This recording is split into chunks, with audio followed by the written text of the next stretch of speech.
एक अच्छी नीच आपके यूट्यूब चैनल की बेस होती है और अगर आपकी बेस ही अच्छी नहीं है तो इसका मतलब है कि आप जितनी भी मेहनत कर लें वो सब की सब ज़ाया है। और इस वीडियो के अंदर मैं आपके साथ 5 पॉइंट ऐसे शेयर करने वाला हूँ जिसको यूज़ करते हुए आप अपने चैनल के लिए बहुत ही अच्छी नीच जो है वो फाइंड कर सकते हैं।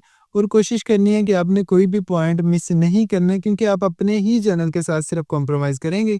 तो चलिए स्टार्ट करते हैं। Time to learn, minds ignite, it's legend earn!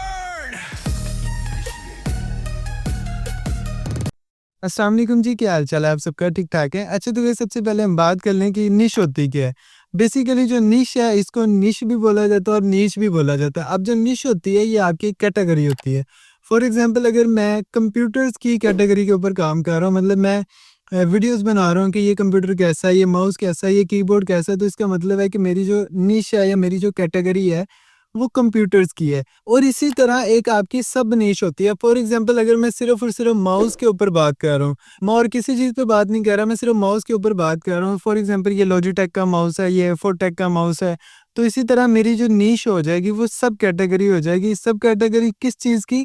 Computer की। मैं सब कैटेगरीज के ऊपर काम कर रहा हूँ, ये सब निश के ऊपर काम कर रहा हूँ। इसको बोला जाता है निश। और जब आपने निश फाइंड करनी है, आपने कोशिश करनी है कि आपने 1 हफ्ता लाज़मी, मेरे कहने पे आपने लाज़मी निश के ऊपर लगाना है।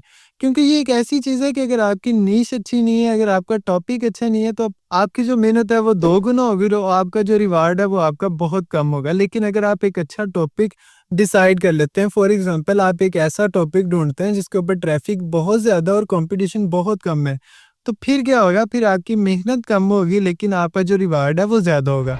अब बात कर लेते हैं कि हमारे जो टॉपिक्स हैं वो क्या है, हमने कौन-सी चीज़ों को फ़ॉलो करना है। हमारे पहले पॉइंट्स के अंदर ये आता है कि आपने जो भी कैटेगरी फाइंड करनी है, जो भी कैटेगरी को सिलेक्ट करना है, आपने कोशिश करनी है कि इसके ऊपर जो ट्रैफिक है वो बहुत ज़्यादा होनी चाहिए और जो उसका कंपटीशन है वो कम होना चाहिए।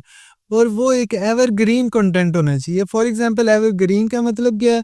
एवरग्रीन का मतलब ये है कि वो एक ऐसा टॉपिक होना चाहिए जो सिर्फ थोड़ी देर के लिए ट्रेंड ना रहे, बल्कि वो साल, 2 साल, 3 साल, 4 साल के लिए वो ट्रेंड जो है वो चलता रहे, या वो ट्रेंड ना हो, वो एवरग्रीन कंटेंट होना चाहिए। अब एवरग्रीन कंटेंट की अगर मैं आपको मिसाल दे दूँ, तो जिस तरह हम यूट्यूब के ऊपर आके सर्च करते हैं हाउ टू लूज़ वेट, तो आपको पता है कि ये काफ़ी सालों से चल रहा है और ये आगे चलते भी ये सर्च होता रहना है क्योंकि काफ़ी लोग ये सर्च करते रहेंगे। इसको बोला जाता है एवरग्रीन कंटेंट। और हमें इस तरह के बहुत ज़्यादा कंटेंट जो है वो मिल जाते हैं। तो वो आपको मैं इससे अगली वीडियो के ऊपर प्रैक्टिकल करके प्रॉपर दिखाऊँगा कि आपने किस तरह से हाई वॉल्यूम और लो कंपटीशन वाले जो कैटेगरी है वो किस तरह से फाइंड करनी है। अब बात कर लेते हैं हमारे दूसरे पॉइंट्स की कि हमारे दूसरे पॉइंट्स के अंदर क्या है। बेसिकली मेरे हमारे दूसरे पॉइंट के अंदर ये है कि आपने जो भी निश जो है वो सिलेक्ट करनी है, उसका आरपीएम क्या होना चाहिए। अब जो आपकी निश का आरपीएम है, कोशिश करें कि अच्छा होना चाहिए क्योंकि आपको पता है कि हम किसी डिफरेंट लैंग्वेज के ऊपर वीडियो बनवा रहे हैं, ना तो हमने उसके अंदर वॉइस ओवर करना है, ना अपना फेस लेके आना है, हमने सारा कुछ ही ऐसे करवाना है। तो हम चाहे इंग्लिश के अंदर चले जाएं, हम चाहे अरबी के अंदर चले जाएं, तो यही तो हमारे पास यूट्यूब ऑटोमेशन के अंदर सहूलत है।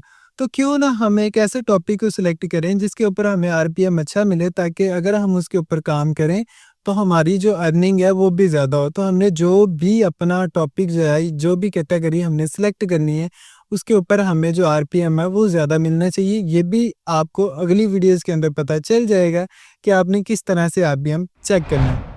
अब जो हमारा थर्ड पॉइंट है, थर्ड पॉइंट के अंदर ये है कि जो भी कैटेगरी आप डिसाइड कर रहे हैं, जो भी निश जो है वो आप डिसाइड कर रहे हैं, उसके अंदर आपका खुद का इंटरेस्ट होना चाहिए, मतलब उसके अंदर आपका नॉलेज होना चाहिए। इसकी भी मैं आपको मिसाल दे देता हूँ। फॉर एग्जांपल ये आप वीडियो देख रहे हैं तो इसका मतलब है कि ये मेरा इंटरेस्ट है कि मैं आपको सिखाऊँ।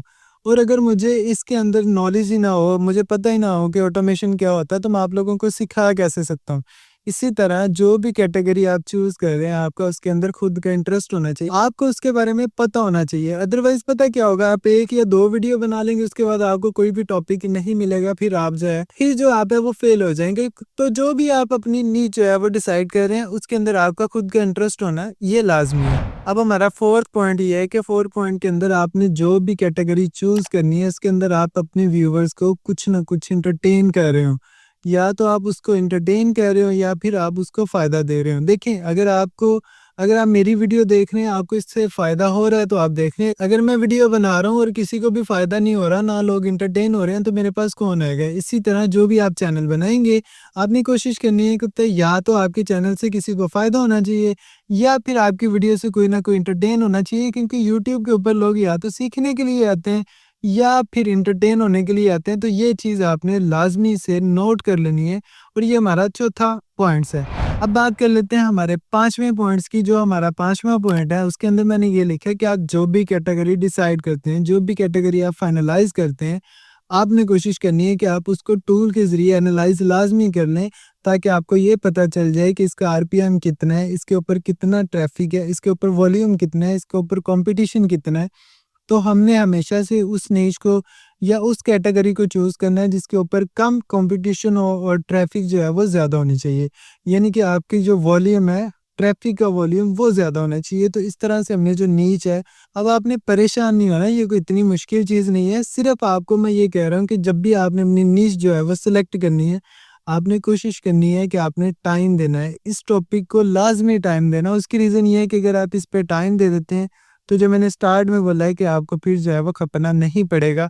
और ये वाहद चीज़ है जो आपकी बेस है। मतलब आप अगर आप समझ लें कि कोई भी घर बनाता है इंसान, तो अगर उसकी बेस अच्छी नहीं है तो वो बिल्डिंग कभी भी खड़ी नहीं हो सकती। हाँ, अगर उसकी बेस अच्छी है तो वो बिल्डिंग अरसा तक जो है वो खड़ी हो सकती है।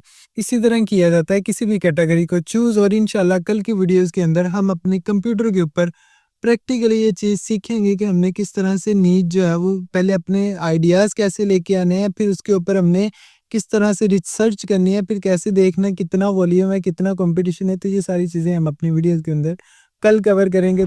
और अगर आपको ये वीडियो अच्छी लगी है तो लाइक लाज़मी करिएगा, चैनल को भी सब्सक्राइब करिएगा और अपने दोस्तों के साथ शेयर करिएगा। सो मिलते हैं इंशाल्लाह नेक्स्ट वीडियो के अंदर, तब तक के लिए खुदा हाफिज़। दिखना है तो आजा चैनल पे मिलता game study plus hustle not just name and fame तेरा भी टाइम आएगा बस तू बर्न बन तू भी hero just like legend earned